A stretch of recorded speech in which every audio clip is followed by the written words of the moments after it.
Assalamu алейкум. Мен Түркүн жөнөкөй ашканасына кош келиңиз. Бүгүн сиздер менен биргеликте айранга жасалган пирогду даярдап көрсөтөм.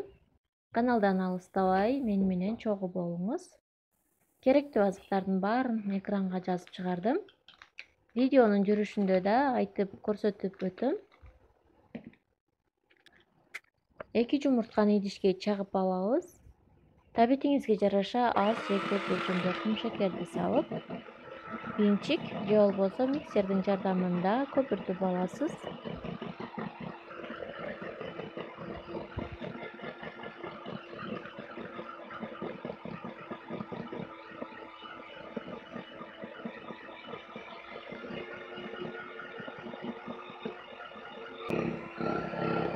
Жакшылап аралаштырып алган соң 100 мл өлчөмүндө өсүмдүк майын куябыз.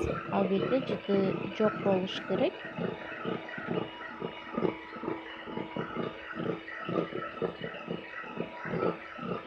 Бирдей масса болгончо аралаштырып, домашний айран же болбосо кефирди куюп, дагы аралаштырып алабыз. 400 мл өлчөмүндө куйдум. Кесе менен өлчөгөндө бир чоң чыны кесе болду.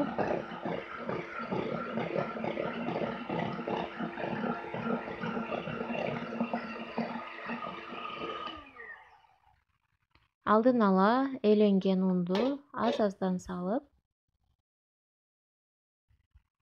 пирогдун камырын даярдайбыз.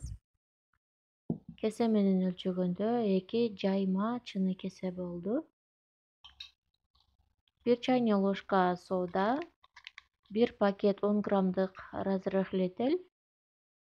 Жакшылап аралаштырып алабыз. Сөз түрдө унду электен өткөзүп элеп кошкон жакшы. Бул да болсо пирогдун көтөрүлүүсүнө жардам берет.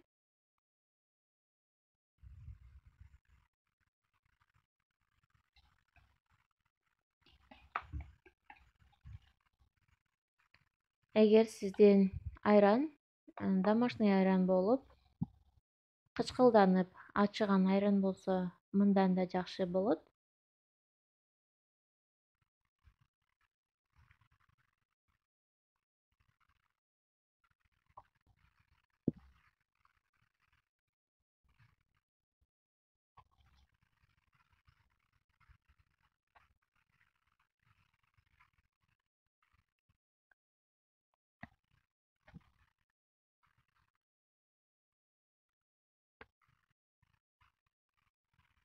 Мына экинчи кесени да салып алдым. Мына ушинтип аз-аздан бөлүп салып, пирогдун камырын даярдайбыз.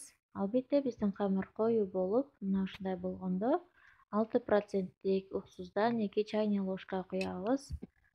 Биздин соданын даамы жана жыты пирогго чыгып калбаш үчүн уксуз куюу шарт.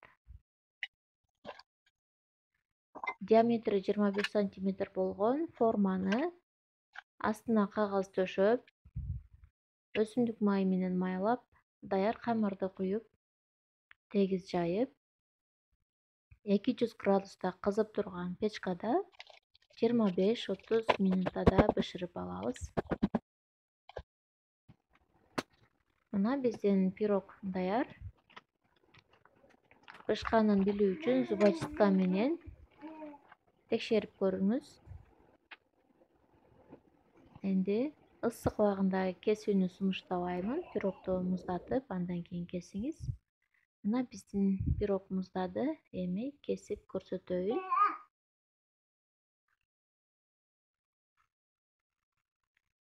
Мынакей мына ушундай өтө сонун пышный пирог даяр болду.